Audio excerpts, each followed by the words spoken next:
How's it, everyone? It's another Around the Wane. It's Wednesday. It's 5 o'clock in the islands. We got people on the beach. We got people in the office. We got Sean Eyman just doing his thing every week, and that's supporting the Bows as much as possible. And also another NFL team we're not going to talk about right now because it's all about Hawaii football, and it's been a crazy month. It's been a crazy year, obviously. And that's like still not saying very much more than what are we going to do now and where do we go from here. So it's all very scary for some people, but also very exciting because it's summertime and now we're talking a lot of football because we're right around the corner. So let's start with our brother Moku. We're going to start with him because we're going to have him mute himself actually after he talks because he's the guy enjoying the beach while the rest of us are staying indoors. So how's it going, Moku? What's up, everybody? It's going good. I'm in my office, chilling, my daughter, his beverage of choice. Cheers, everybody. Cheers. Hold on a better pizza shop to eat football and check all our videos. Come on, what's up, everybody? Tell everybody where you're coming from. Moku, opposite side of where I'm from. Sweet. That's Hawaii Mountain Range. I live right on the other side of that.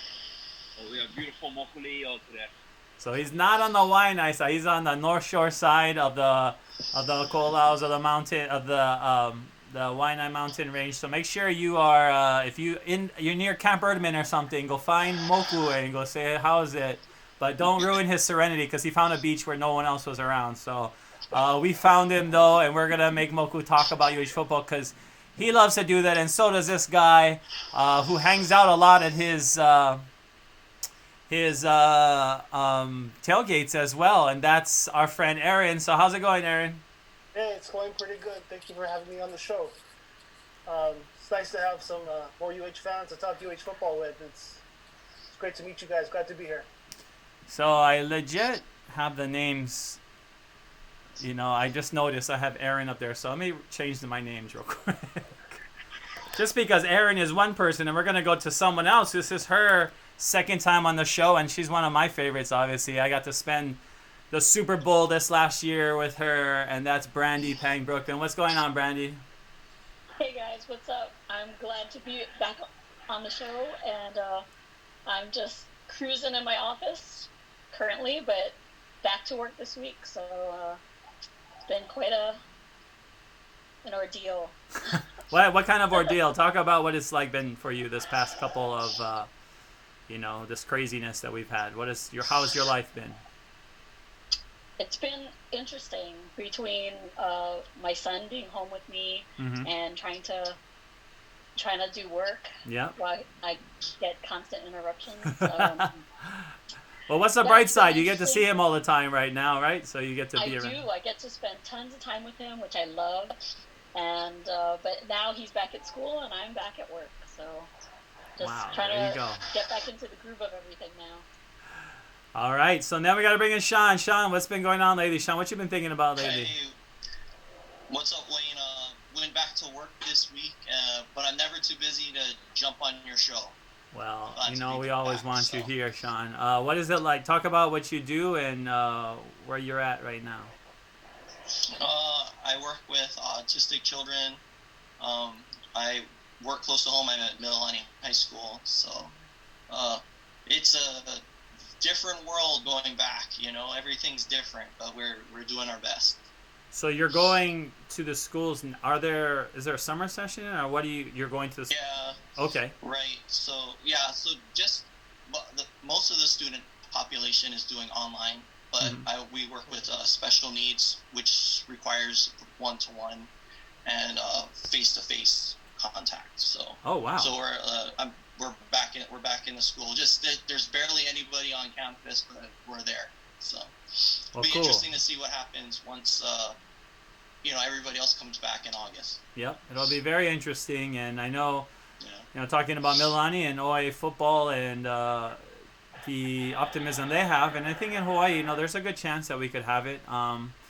But I know I said it before. I've told you this. I don't like talking. We spent a lot of the beginnings of this program, when I started it about 2 months ago, talking about COVID, and we were so embroiled in it, And the thing is, we Right. still are. We legit still are. And it's June. It's mid-June. So that's why I didn't really want to. I mean, it's hard to listen to anybody who says this is going to happen or that's going to happen for sure. It's like really early. But of course, we're going to stay optimistic for football season. And I know I got 4 people that are really excited for it. But let's talk about a few things. You know, the big stuff that's going on in the world, obviously, is the Black Lives Matter movement. Obviously, the pandemic has forced a lot of us to reevaluate our jobs and our work. But at the same time, the Black Lives Matter movement has been around for a while, and it's something that we've been challenging. That is the systemic racism present. We've been challenging that for, years, centuries. But now it's a moment. Now it's a true moment. And the Mountain West, if you look at any of the Mountain West schools, most of them are very active. I mean, you look at, San Diego State, San Jose State, some of those schools, and you look right off the bat, these guys are like hardcore. I mean, San Jose State, they're still sharing things every day, and they should be. I mean, you look at the bottom, I still have my hashtag BLM because I think it's important that we continue to keep this conversation going. But when you see things like that, like Nevada football going all in, Black Lives Matter, it's Colorado State, they're now holding back. And they're making videos, they're retweeting coaches. That's most of the Mountain West. And I can go through it, and I know I talked to you guys about this, so I'm just going to go through it again, what I talked to you guys about. So Nevada, San Diego State, make up straight up videos. CSU had a video and several tweets, and they are continually tweeting things. San Jose is super active. I mean, they even pinned a tweet, a Black Lives Matter tweet, because on campus they have that Black Power statue. We talked about this a little bit, about Carlos and, the Olympians that stood up, raised their fists in the air. So that's a great statue. When we're talking about bringing a lot of statues down, that's one of the statues that is empowering and we want to keep up. Wyoming, they did a special podcast featuring one of their administrators and a player. Air Force Boise and Fresno had blackout, so they all posted a black square and called for a day of not doing anything but thinking about how they can improve Black lives. And all the coaches in the Mountain West, all the coaches and schools took a pledge. So UH retweeted that pledge, but that was the extent. And mind you, we're in the heat of a lot of intense recruiting battles right now. This is not just a moment. This covers everything. So we'll start with Moku and just talk about, is this important to be active in this movement? Is it because it might not be. I'm not saying it is. It's just saying that if the other schools are doing it, is that cause for concern for us? We'll start at Moku. I would think so, especially with our Black community, our Coito community that's in touch with their culture and their roots, and where they're proud to be Black. They're proud of their heritage, where they come from. Those athletes, I think, if a school shows that they're in supportive of that movement, that they're for equality, they're for treating everybody right, that's gonna weigh on their decision whether or not they decide they want to commit to that school or not. So if we have those type of recruits, and I'm pretty sure we do, and I'm pretty sure we got those kids that are on our team already that are proud of their heritage and where they come from. So if they're not feeling accepted and wanted, like, okay, this is affecting me personally, and the place that I'm decided to call home for the next 4 years is no longer making me feel at home, I want to see them stay. So I think it's a big deal. I think we need to show, especially Hawaii. I don't understand. We're the most diverse place in the world. We get all kind of ethnicities. We get along with everybody. So I think it's important for us to be the leader, be the example on how to treat people right and make everybody feel welcome and at home. Couldn't agree more. Aaron, how do you follow up with that? Yeah, I agree with Moku. I need to make sure these, not only student athletes, but students in general feel that they're being supported by the university. I mean, we expect them to perform on the field as well as the classroom, and they need to feel like, they got the support they need, to be effective and quality student athletes. We talked about some individuals are tweeting out, but Brandee, in terms of official team statements, we have nothing. So is that a problem for you? Yes, absolutely.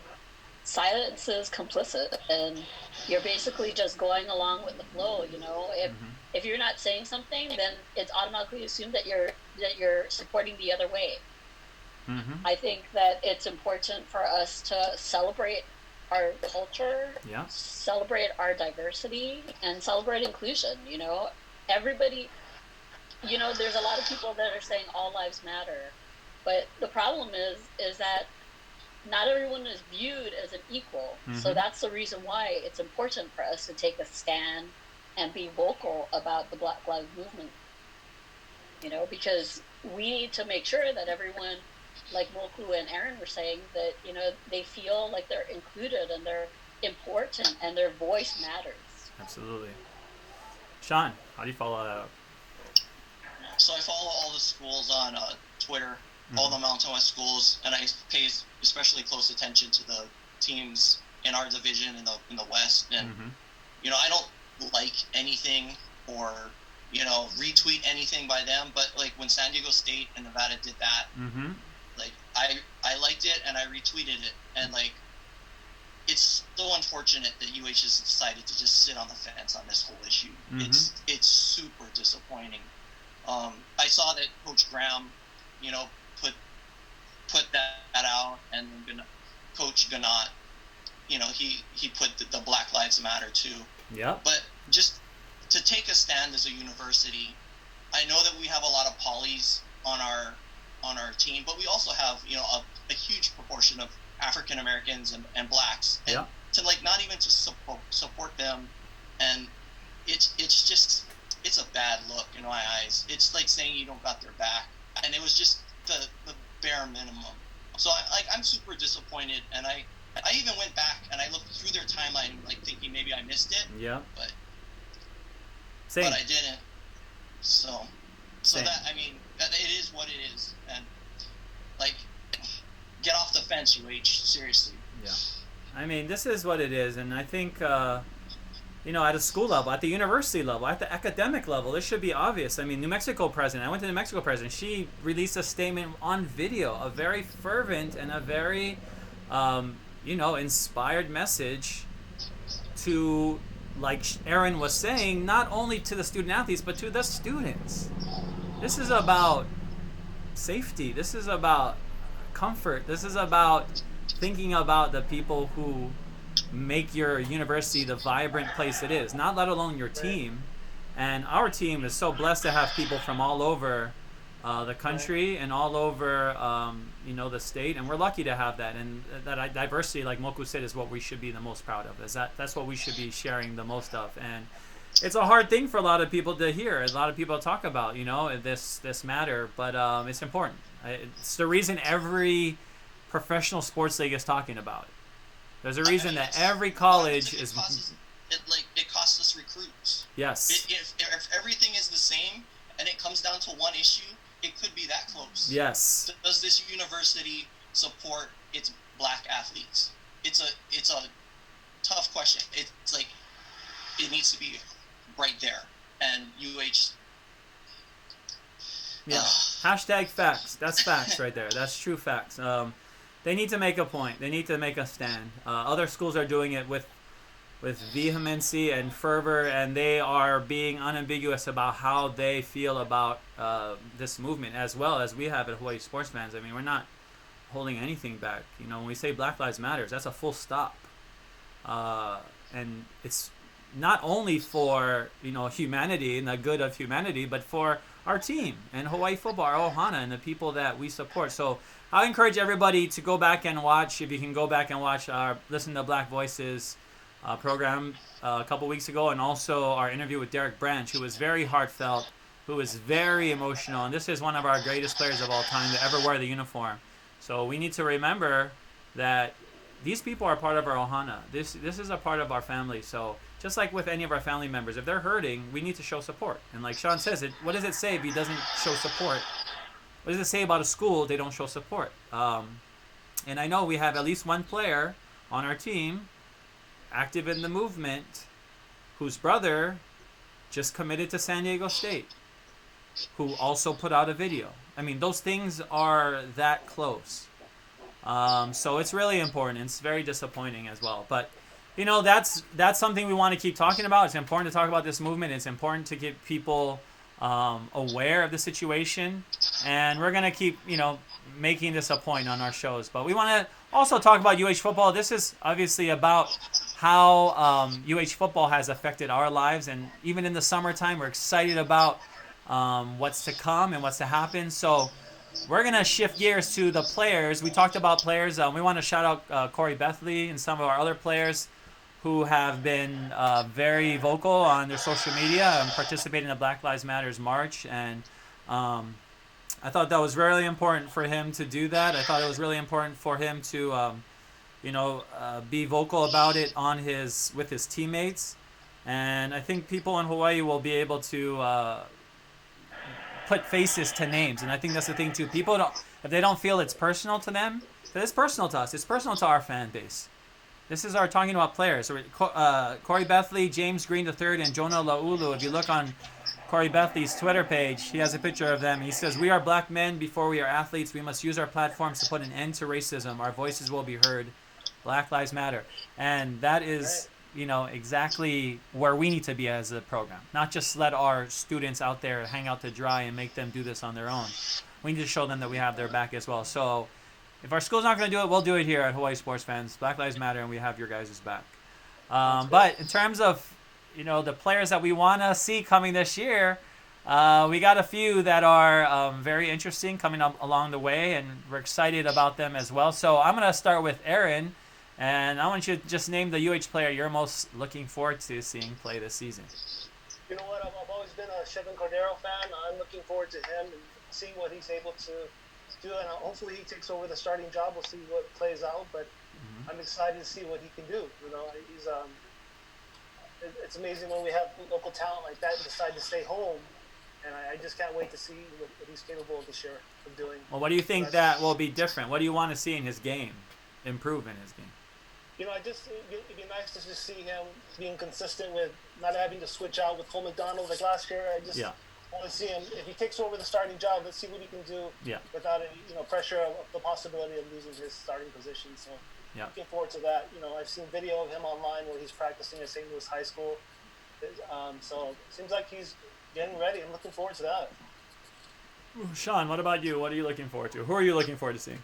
So Chevin Cordero is the obvious answer, but the player that I'm most curious about is Marquise Stovall.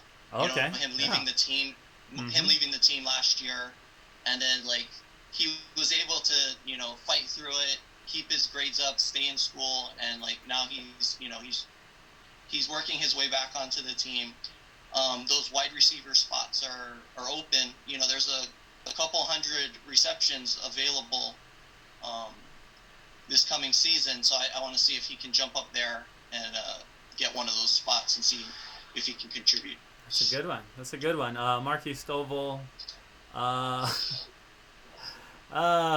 Interesting.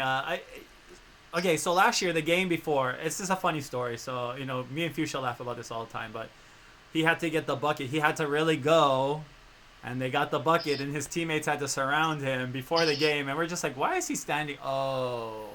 And that was his last game, I think. I think Fuchsia and I mean, that's not a big deal. I mean, players do it all the time. It's hard to just run to the locker room and use the bathroom and come all the way back to the sidelines, because I think the game was literally about to start. But, I think, like you said, him staying in school as well, him committing to being a student first and then being able to come back to the team is really cool and impressive on its own. But Brandee, who are you looking forward to seeing, Brandee? I actually had the same answer, Stovall. Oh, really? Okay. I'm looking forward to seeing if he can contribute and keep up, the right attitude. I'm very impressed, that several of his teammates came out and spoke to Coach Graham about, admitting he made a mistake. He wants to come back, and Graham, is willing to give him a second chance, which is huge. So I think it's great that Graham is starting with a clean slate with the players, and that Stovall's willing to give it a shot and show us what he got. he's a good player. We just need to keep him on the straight and narrow so he can play. Yeah, I agree. Moku, what about you, Moku? Gotta pick one. Just gotta pick one. Well, apparently Sean thinks there's an obvious answer, but there's a bunch of kids on the team, so. So you know what? Graham talks about a high-powered offense, so I'm assuming they're going to be throwing the ball a lot. But I kind of want to see Bam. Okay. Miles Reed. Okay. I kind of, he seems like he's on the borderline of having a breakout time. Yes. And he's got that quick explosion. And so, maybe with this type of offense, they'll have some run plays that aren't off the gut smash mouth where you need a big back to do it. So I'm kind of curious how they incorporate him into the offense and see what kind of system he has. But I also trying to see somebody emerge in the line. Whether it be Justice Hawai or somebody in that interior, really become a household name and make a statement and be a standout. We haven't had anybody in that D line that's really been anybody since Kennedy. Yeah. I want to see the next Kennedy show up. Yeah, it'd be nice to get like an edge rusher too on our team, somebody that can really cause havoc, disrupt the other team's offense. It seems like we let them get into their system so often. I mean, opposing offenses that of course the quarterback has all day to throw, or we're not doing enough or giving up big plays. So the whole defense, for sure. I know with Coach Graham, I'm excited to see, since he's a defensive guy, he likes to talk about defense, and to see what he has up his sleeve. But all good answers. So let's move forward to the next one, and that is back to our UH football, because we want to talk about things that make us happy about UH football as well. And this last season was a great season. To me, it was an inspiring season. One of the most inspiring of my lifetime, I would say. But for all of you, I'm going to ask you, in your lifetimes, what is the most inspiring UH football season for you? And we'll start with Sean. Okay, 2007 was great. But the most inspiring one to me was 2016. It was Rolo's first year. It just kind of seemed like the deck was stacked against us the whole year, and we even made it. We went to a bowl game at 6-7. There was a special exemption for that. Yeah. And for us to just get into the bowl game, for us to even be there, after the 4 years with Chow, it was just, it took everything. It took everybody. It took Rolo bringing that team together, breaking down the divisions, and it was just very inspiring. So for me, it was 2016. I think that's a great answer. And also, we want to talk about, when you talked about the APR scores, because we got into the game, we were 6-7, but we got into a bowl game because of our academic scores, which have been really improved.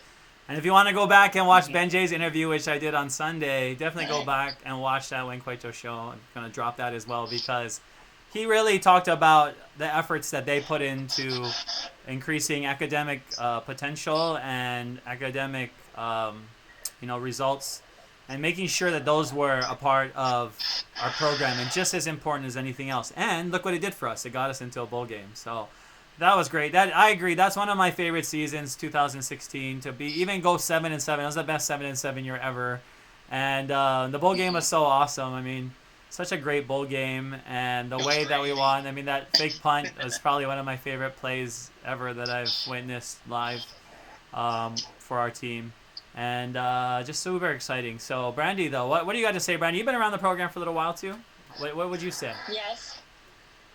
Well, it's going to be an unlikely, inspiring season, but our season with Von Appen, 0-12.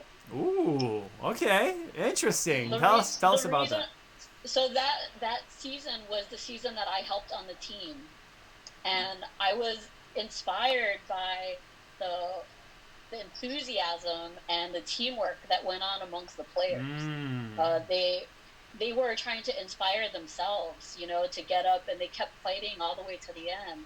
And even if the coaching didn't gel with the team that we had, that was actually inspiring to listen to the players rally around each other and keep encouraging each other. And then you look at the next year, June Jones took over, and you could see the difference that it makes when the coaches gel with the team. But I do think that some of that camaraderie and that fiery spirit that the players had is what carried them over into that winning season. I love that. I love that. Great answer, Brandee. I love that. And I think that, when I look back on that season, it's hard. I was 15, and I would get dropped off at the stadium by my parents. They wouldn't even come to the games. My parents barely came to the games. They just dropped me off. My uncle would drop me off.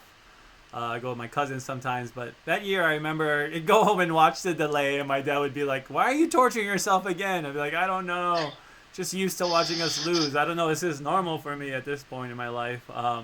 But there's so many silver linings that we can get as well, and I'm glad that Von Oppen had a great impression on you as well, in terms of at least being able to support you, Brandee, and your being able to be a student worker with him. That's a really cool story, and I think a lot of that is very inspiring, because at UH we do have to find silver linings. We aren't going to win championships that often. We're still chasing championships, right? 8 years later, chasing them. We chased it to Boise, and that didn't happen. We couldn't get in on the 1 yard line, before halftime. So those things tell me that we still have a little whiles to go. But Moku, for you, what would be your most inspiring UH football season of your lifetime? I'm gonna keep it from when I was a season ticket holder, because I would like to say 2007, but I kind of watched that as a casual fan. Okay. So I'm gonna say this past season. Good answer. 2008, yeah. Reason being, when the previous season ended, we got off to that hot start. There's so much expectations for last season, and then we had some real adverse games that were nail biters, come to the end, and then we're out of the Mountain West Conference Championship, then we're in it, and then we're out of it, and then we end up playing San Diego State for the West Division champs, and now we're back. We have a chance to go back to Boise and to really prove something. And I think that for me personally, and possibly the team too, is the fact that if you put in the work and you try hard, you're gonna get somewhere. Yes. And this team dug deep all season long with a lack of fan support. And even though we were having a great season, there were still a lot of chatters going around that wasn't real supportive of the team. Yeah. But the team still showed up and showed out. So to me, this past season was the most inspiring season. It was. This was a great year, 2019. I mean, I don't know how many people have had the chance, casual fans particularly, to go back and really reflect upon it. But I mean, I get emotional thinking about the BYU game in particular, because it was cool. It was really cool. I'm not going to talk about that anymore. Oh my God. Okay, Aaron, talk about your favorite game, Aaron. I'm going to walk away for a little while. Oh my goodness. All right, guys. I was like you. I was going to say 2007 because that was an amazing season. God. But for me personally, growing up in Southern California, having your whole family from Hawaii, and only seeing 1 or 2 UH games a season, even though your grandparents still sent you videos and UH shirts, and maybe you're the only one in a USC or UCLA atmosphere, and those are the 2 teams that you choose from. But for me, flying over to Hawaii, my mom just got into USC for her doctoral program. Wow. So we flew out for the 99 season, UH versus USC. Yeah. To be able to be in that stadium for the first time and to see everyone wearing the same colors you're doing, saying tea leaves, and being so packed and full of people, and hearing that scream that I never heard before. I mean, that was something that really got me to be a diehard UH fan. It wasn't just the occasional game, once or twice a year, but to see that stadium packed and something that just really pulled me in. And then June Jones going back and having all the games on Fox Sports West 2 every Saturday. I mean, just even made it even more significant. And that's when I started flying from California to every almost every home game. I would fly out Friday night, Saturday morning. You know, my family thought I was crazy for being on the island for less than 24 hours, but it's something that I enjoy and I love. And you know, now that I live here full time, going on 8 years, it's really disappointing to see. Yeah. You know, the lack of fans, and that's something that really, besides friends and family that are at the game as well, but just to see the pride that the fans in the stand. That's what really brought me back every Saturday. But yeah, I would say 99 because that's when I really became a diehard UH fan. Well, it's one of my favorite seasons, 99. Talk about it often. Talk about running on the field after the game with my friend Brad. And great year. I mean, I think there are a lot of great years that we can choose from. Obviously, 2007 was a very inspiring year to be able to see how far we could go to the potential of our program. But this last couple of years, Rolo had some great years. I mean, Yeah. I can't beg on Rolo too much for leaving us. You know how much, and Rolo was good to me on a personal level as well. I really felt like he was, a good coach that cared about a lot of parts of our program that were really important. So it's hard for me to, stay mad at him for too long, but at the same time, I'm not super happy that we have to go through a new coach and look for another, and start all over again. But that's just what we've gone through in our program. That's just how our program works. And, I'm hoping, like Aaron said, we can get the fire back, to be able to see our stadium full of green, even if it was 35,000, that would be a lot, 40,000 would be a lot. I mean, 50,000, of course, it's like a miracle nowadays, but I think it's still possible. And I know that Coach Graham, and I've talked to, his Coach Trent personally, and I know that they really want this and they see the potential. So all we need is local people to take the call and be there and support us. So, but all good. Besides our little diversion into my melancholy or whatever that was. Maybe it's just like melancholy from our coach leaving us after this great season. Maybe that's what makes it even harder to swallow sometimes. But it was a good year, and we don't talk about it enough because we had to get a new coach. We have to move into this new system right away. We didn't have time to really reflect. But when we reflect back on how this year was, we're going to be really proud of what we did as a UH football team. But let's move on to the next question. So far, so great answers. But one thing that we have been talking about on this show and others as well is the fact that the game atmosphere is lacking at UH and keeping people from coming. And everybody has said that. I have not had to say that myself. Everybody have asked, including Ben J last week, 3 days ago when I interviewed him. He said the same thing. I mean, we really have to get, like, the casual fans. How do we get them out there? And that's to make the game atmosphere better. And one of the things we talked about is having a mascot, and we don't. Some of you have been around when we had mascots or have seen them in person. Brandee probably had to put on the mascot uniform herself at some point, just as during Von Oppen season, we had that guy running around, I think, with the material one running around. It was just cool. I mean, it was a mascot. The mascots are there to inspire, and Vili was a lot like our mascot as well. So if UH commissions you, and we'll start with Brandee, to create the new mascot, what does it look like? Could be anything. So what does your mascot look like? Man, this is a hard question.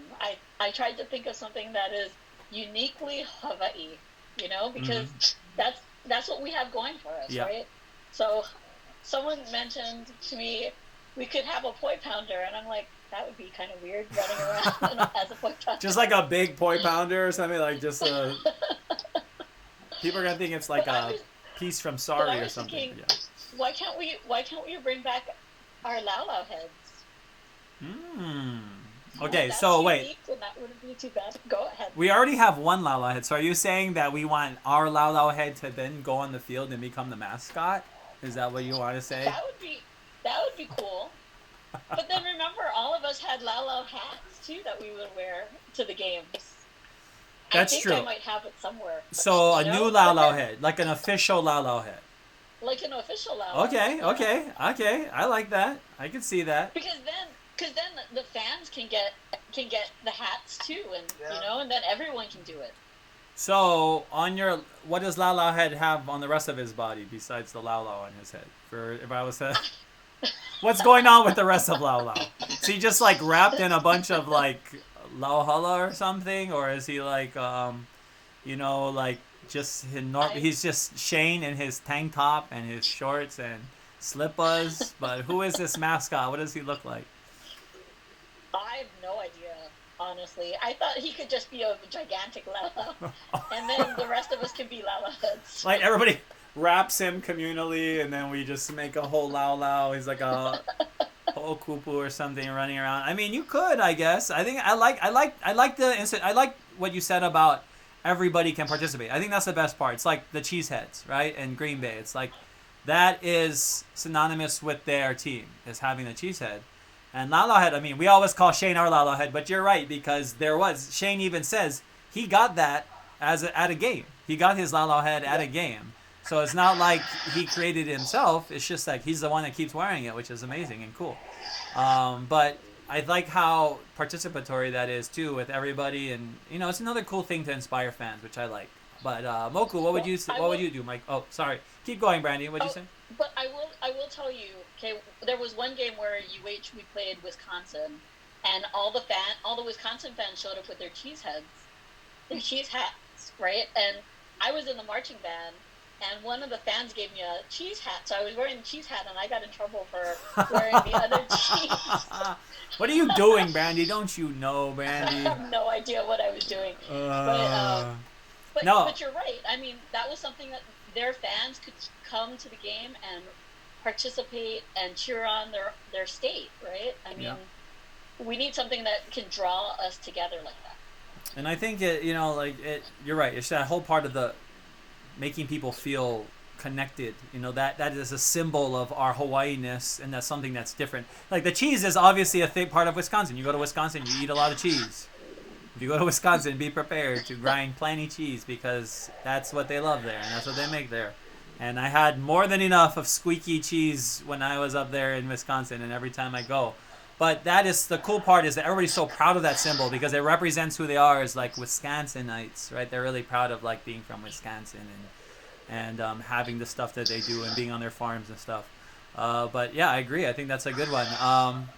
Moku, what would you say, Moku? The Kaika helmet. Oh, yeah, okay. Yeah. You know how you tap in, you carve in the petroglyphs, the stone. So have that UH symbol carved in, like where the two states are for the Kaika helmet, and have like a black and green or a green and black and white style mohawk to go with it. Oh, okay. I like that. I can see that. To the university, because this is Hawaii's team. So yeah. If we do have something, a mascot type thing that we're gonna wear, I think that would be one of the most fitting things. Because the boys have helmets on, for us to wear a Kaika helmet in the stadium, I think that would be pretty cool. So what would the mascot look like? Just a helmet? What else would he look like? I'm talking about it. We're asking. So Brandee kind of threw us off because she's going into what we all do, which is good. But if I'm talking about like if we had one mascot, a singular mascot on the field, what would it look like? And the Kaika helmet is a great start. It's a great start for the mascot, I think. You know that Men of Hawaii magazine? We're gonna take the Hawaiian out of there, and we're gonna dress him up in a Hawaiian version of Billy the Warrior and call him Mr. Kaika. And that's gonna be our mascot. I don't know how many Hawaiians they book in that calendar, just personally. But they also you're right. I think there are a lot of human beings, actual Hawaiians, or people that could represent a warrior that go to UH, that are athletes on the team maybe, or on another team, or something. Yeah. And I think like they could make it, like you said, they could make it like very traditional, and I like that. So what else would he be carrying? So he's got the Kaika helmet. It's green. The mohawk is black or green. Some of the Lua weapons. Okay, yeah. I can't remember the names of them myself, but So Lua is, people don't know Lua, it's a Hawaiian martial art. Yes. Yeah. Well, it names for each different weapon. Yeah.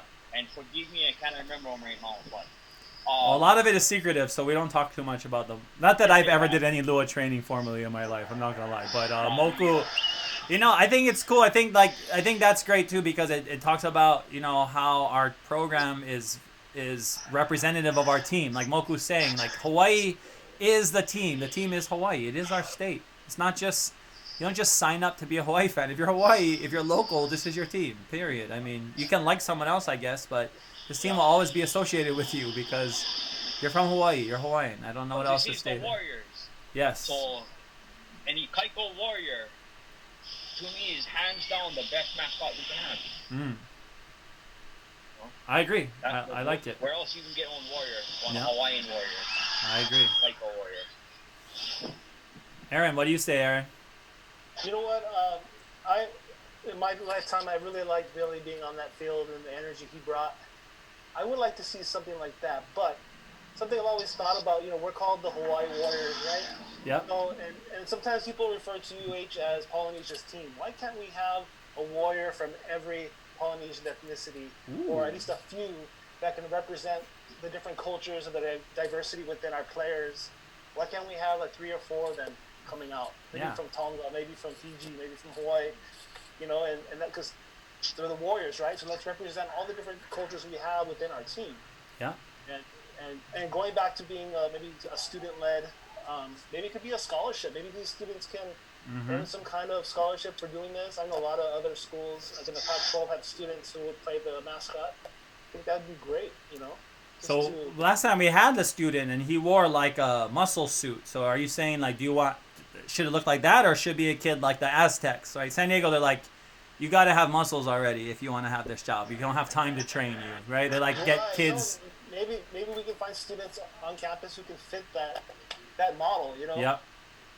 That have check the weight room, the training and the culture to represent their ethnicity. Yep, I agree, and you're right. That's important. I think our the protocols that we use at UH are really important in terms of player led, such as the haka when we do the haka or the ha'a, and how important that was to have the players lead that and do it the right way, and do it the most culturally sensitive way as possible. So I absolutely agree that it needs to find the right students who can embody, can feel the mana, can feel the importance of being an example to others, and the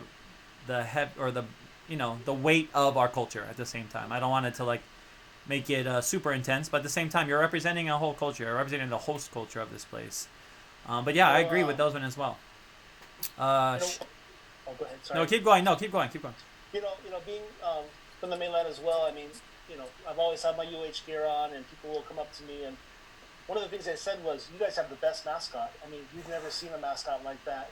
It was either the offense, the run and shoot offense, or it was your mascot. Are you talking about Vili? Which mascot are you? Yeah, Vili. Oh, Vili. Okay. I mean, they said it was so unique. They were so engaged, and you just loved watching it on TV. And whether it was volleyball, basketball, and every time they were on ESPN or nationally televised games, hey, we love your mascot. We wish we had something like that. Or even at the Sugar Bowl, best mascot in college football, which I heard at the Superdome. Yeah, I agree. We have a lot of great things to be proud of, and Vili did a really good job of creating the atmosphere, and a few times when we were on offense was not a good time to be creating that atmosphere. But in terms of if I have to choose a dead stadium with ads, like literally playing commercials on the big screen, like that's not a place to be playing commercials. But at our stadium, I guess it's a thing. I'd rather worry about telling Vili to stop making noise than having them stop playing stuff, because I think the more noise that he would generate, the more passion that he could generate was better, was filled our whole stadium, gave it something to look at when they came in. Last year at week 0, our game against Arizona, there were a lot of people who love to go to college football games, different stadiums every week. There were a lot of people there traveling. So you might have met some of them, but one of them I met, he's not online, but he was there in my seat because I told him to move. I was like, oh, this is my seat. You got to move. He's like, no, I'm just going to watch the haka and leave. I'm like, well, you're not going to be here very long because the haka is not going to happen today, unfortunately. But for people to associate, like Aaron was saying, they associate these parts with our program. they're looking forward to those things when they come to the game. And I don't think we have to have a haka. Me and Moku talked about this last week on the show. We talked about like we don't need to have it, but it would be nice that it's done and done in the right way. Done in the right way is more important than anything. It has to be, but I think it does add to our program. So I would love to see that come back. Sean, what about you, Sean? Okay, so it's been over 10 years since we've had an official mascot or unofficial mascot. So like, I want two. I want one that's like Veely. I was watching the demolition of BYU, the one that Rolo authored. Yeah. And Veely did the player introductions, and it was like the most amazing thing. He was yelling and screaming.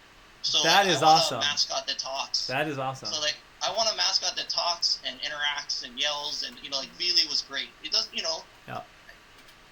Incorporate the Hawaiian department, make something that's culturally, significant and appropriate. Something that's representative of the Polynesian Triangle, but also maybe make another one that's more appropriate for like little kids, because Veely can be intimidating. So maybe make something cute like the Tokyo Dachi one. Okay. That, like, kids can go up and take a picture with. That's So you could have said H instead of dropping a third-party company on my show that's not giving me any money and barely giving UH any money. Right. You could just also say that the H logo behind me here, add some arms, add some cartoonish legs, and some funny eyeballs, and you could create a mascot out of that as well. Was what Sean's saying. Yes. Even though he referred to a company which we're not going to say again on the show because that's enough attention given to them, that's for sure. Yeah, so it's been long enough. I want two. UH owes it to us, and I think there's room for two. No, I think those. I could see both of them. I definitely could. I think somebody like Veely, who, you could go to PCC and find a lot of people like Veely or somebody with drums or whatever, and hopefully somebody sold into. Or even like our Kahuku North Shore Ohana, like people that they know, or whatever. Locally, there's a lot of people. Lot. They're in the parking lot. Yeah, that's true. They're in the parking lot. Game. Yep. And that's the thing. Honestly, besides that, if we want to talk about noise and instruments, we could have a section, and we could have like drums. We could have like the Samoan one where they have the stick and it's like in the hollow thing, and they're like that. And my friend's mom would bring it to our games in high school, and it was so loud. It was like tick, tick, tick, tick, that thing. So you could do.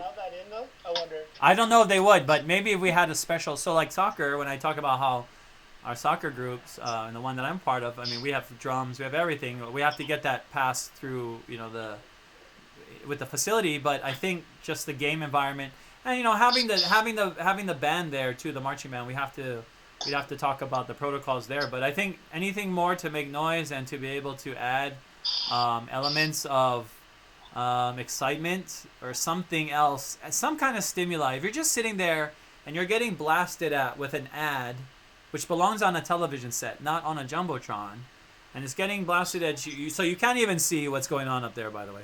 And then you have to listen to really, messed up audio blasting out of a, it's just does not make for a good environment. In fact, it's like it negates anything positive, really.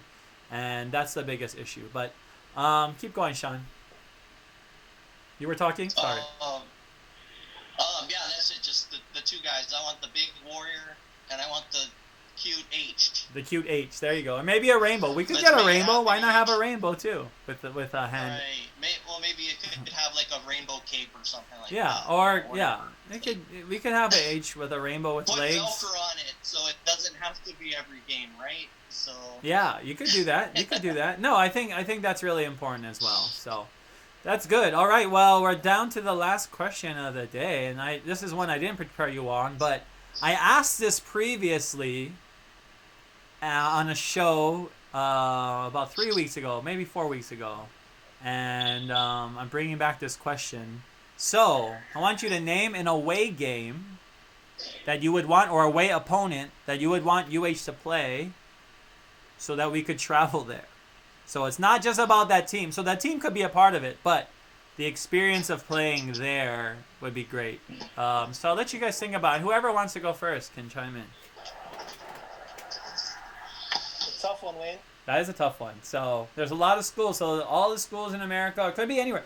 Could be an away game somewhere else. It doesn't even have to be like against a school. It could be a one-off game or something that's been played before or something. You can use your creativity, but this is our last question of the Around the Wayne. Thank you all for joining us. Like our page, please, if you have a chance, at Hawaii Sports Fans. It's really important. I don't take money for this. I love to take people on tours, and we've been doing that for 8 years now, and obviously that's not happening anytime soon, probably. Hopefully, I would love to have another tour up and have travel and be able to go to some great places. We've been to 5 Super Bowls. If you're going to the Super Bowl, you have to come with me. And Super Bowl 55 is in Tampa. Brandee was there. Super Bowl 54 in Miami, and it was amazing. It's nothing like the Super Bowl. It's a one-off. It's an event that will never be matched really in sports. Maybe I've been to the Kentucky Derby. I've been to a lot of the finals and seen the trophy given out twice. I've been to the World Series and seen the trophy given out. There's nothing like the Super Bowl. It's just an event in itself. So if you all have any desire to go Super Bowl, you gotta come with me, because I would not trust very many other people to go with, because Super Bowl is a very crazy tour to go on, and it's a very expensive one as well. So you want to do it right. So come with the person who's already made all the mistakes and already got scammed and already did all the stuff that you won't have to go through to make great tours like we are right now. But with that being said, I'll give you guys some time to think about it. So who wants to go first? Let me know. I'm ready. Okay, Sean, go for it. Okay, so I've always wanted to play at Notre Dame. Okay, I like it. I grew up a Catholic. I've always wanted to stir the echoes. Touchdown Jesus. I think it would be an amazing experience to be able to go there. I would want to go to do like a side trip to go see Green Bay Packers, and just do this tour there too. I just think the 3 games. I went to all 3 games that UH played against Notre Dame here, and they were all really great games. And I would just, that was like my other team growing up. I would watch them on NBC, Notre Dame on Saturday before I get ready for the UH games. So for me, it would be at Notre Dame, and I would go with Wayne. Yes, you should come with me. So we did stay in Notre Dame. If we, I'm gonna go back to another tour we did, UH versus Michigan in 2016. This is a week after UH in Australia, which I also took a group to. And we stopped in South Bend. We drove from Michigan after the game. Right when the game ended, we drove to South Bend, walked around the campus, and stayed there that night, actually, in South Bend, Indiana. And it's like a total farm town, like farms. Like, it doesn't look big at all. Like, you don't even know you're in a college town. So it's cool. It's interesting. It's a very interesting Midwestern town. But I think, like you said, like being there, seeing Touchdown Jesus, seeing the stadium, understanding its history, and knowing, how successful their program has been and how many different legends have played on that field and coached there is pretty remarkable, and definitely a place that I would love to see UH play at. So, who's got one now as well? Who wants to go next? Brandee, you want to go, Brandee? Well, I don't know. I think whoever's number 1, I think we should go play there and kick their butts. But well, we've done that before. We've played number 1 teams at Ohio. We've played number 1 teams. So, but I mean, that was going to Columbus. It's not just playing their team. But where do we want to go? Where do we want to go to? Come on, Brandee. I know you love traveling. Right. So where's someplace that? Well, there was that stretch of games where we played at Ohio State. Yeah. And then we played Wisconsin. I think it was Michigan. Wisconsin 2 weeks later. Wisconsin. Yeah. So, I mean, there are those stretches where, we play, like, really difficult schools. What I would like to do is I would like to go and play Georgia on their home turf. Oh, okay. Damn. Dropping the gauntlet. Asking for Georgia. So, fun stadium, too. Actually, that's one stadium that I would like our stadium to be kind of patterned with Georgia's. And theirs is right on their campus. Sits right there. We stayed there for our Super Bowl 53 tour to Atlanta. We came with Hawaii Sports Fans. We stayed in Athens, Georgia. We ate a bunch of barbecue. Athens is such a fun town. So yeah, I love that answer because it's also Athens is a really fun town, and that's the kind of experience that I hope you all get a chance to have in your life as well. But Moku, what would you say, Moku? This is tough for me because I don't travel. So you will. We're warming you up. We're expecting you to join us pretty soon, Moku. A fantasy world, I would love to do like a Montoya championship in Aotearoa. Oh, okay. I like it. Here we go. You're getting real creative. I really wanted to go to the Australia one against Cal. Mm-hmm. I was kind of trying to see if I could get the funds together to go, but it just didn't work out. So since they went to Australia, my fantasy dream travel would be to watch a Mountain West Championship game, Hawaii versus whoever, in Aotearoa. Wow, I like that. I like that. A more realistic thing would be, I have Cajun roots too. My dad is from Louisiana. He's a full-bred redneck Cajun guy. So, to play LSU at LSU and to be able to see Baton Rouge, New Orleans and stuff like that, and hear the things I like that one. Yep.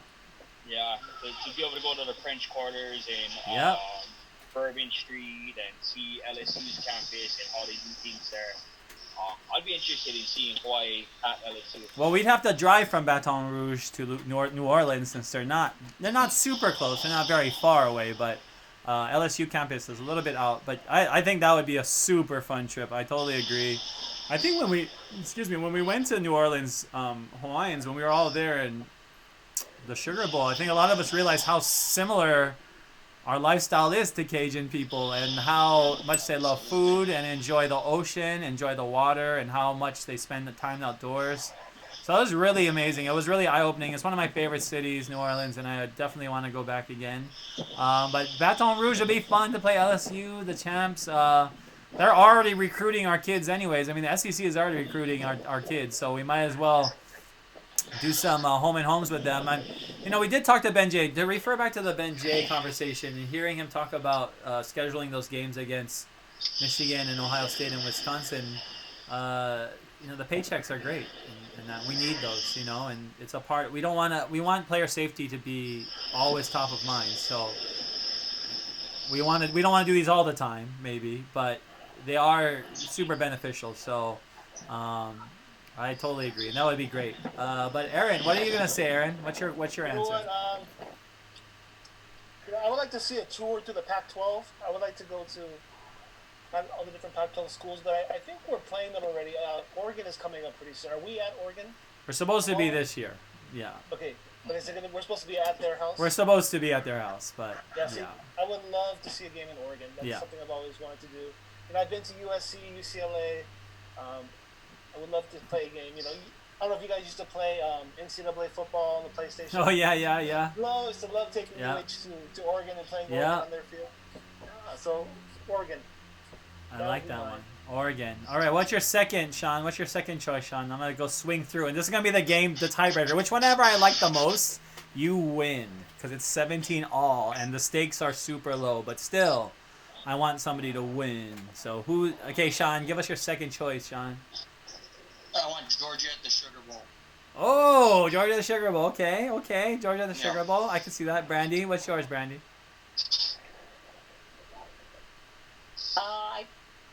I would like to play again at the Sugar Bowl, but I want to play LSU there. Oh, damn. Yeah, you guys are going for the stars here. Huh? Okay. Moku, what about you, Moku?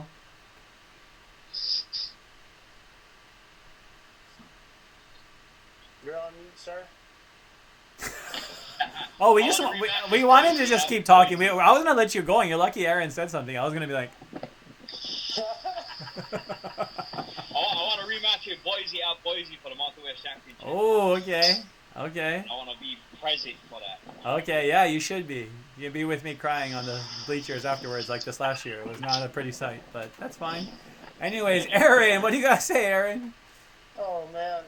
I was there at the Sugar Bowl. I cleaned out my savings account to get there.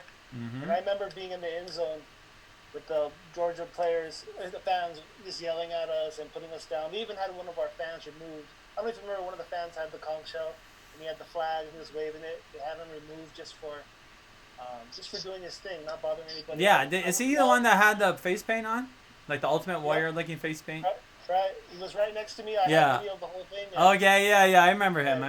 Yeah, and I would love Georgia, another crack at Georgia, even though just hearing the name Georgia or hearing their fight song just brings back horrible memories, but I like some redemption there. All right, so the only person that was different was Moku. So Moku wins. So here we go, Moku. You get an extra point. I agree. I do want to beat Georgia. I can't stand them. But at the same time, beating Boise and Boise next year would be great, sweet redemption and something that I think is very possible. Or beating Boise at home is possible. But 30-second shout out, Moku. What's your shout out as we close out another show?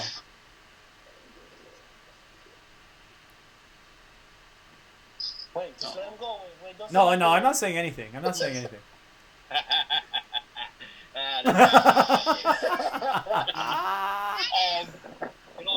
I want to shout out to all our polo players and staff for the University of Hawai. You know, Polo they chose like Abe Alaminian. You know, he's a former player. I got to know him a little bit more personally over the years. I see him at the spring practices, the spring games and stuff like that. So, you know, since we're in this whole Black Lives Matter moment, I want to shout out to our polo players and our polo staff, and you know, say, hey, well, you got you, brother. Don't worry, he's here. Can't think of another better way to close down. So, mahalo nui for all that join us that took the time to watch us today and to discuss. And mahalo to Aaron Montoya, Moku Thompson, Brandee Pang-Brookman, Sean Eyman, and I'm your host, Wayne Coito. We'll see you guys next time. Ahui ho.